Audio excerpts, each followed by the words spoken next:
We are here with Suda51 of Grasshopper Manufacture to talk about No More Heroes 3 and more.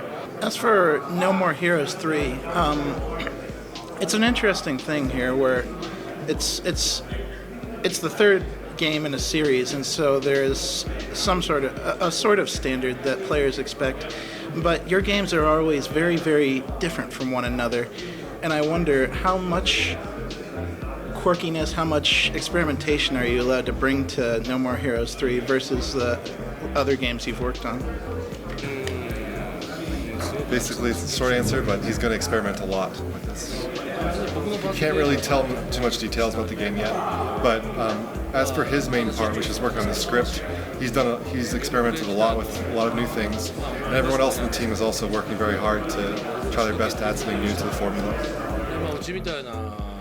One big challenge for them is just being a small studio, an indie-sized studio, and just trying to make an open-world game like this. That in itself is a big challenge.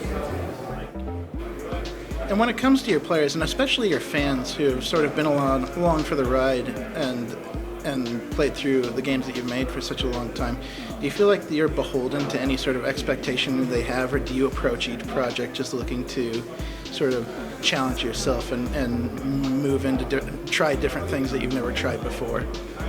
This time around, he's definitely given a lot of attention to what people want and what he thinks people are looking for to see in the new No More Heroes game. But in terms of his own working on the script, it always just comes down to a battle between him and himself. How he can, give form to all the images in his head and really make it into something. So when it comes to straight writing, he really just sort of focuses in on what he wants to do.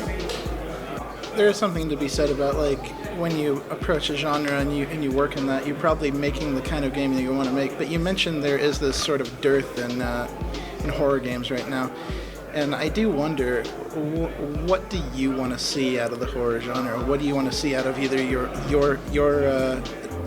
studio, or what do you want to see out of the studio at large to sort of, for lack of better terms, bring horror back? So he feels like the horror genre, regardless of the media, is a genre where people can really be experimental, regardless of budget, and just do a bunch of crazy things, and it's okay. People will still go for that and accept it.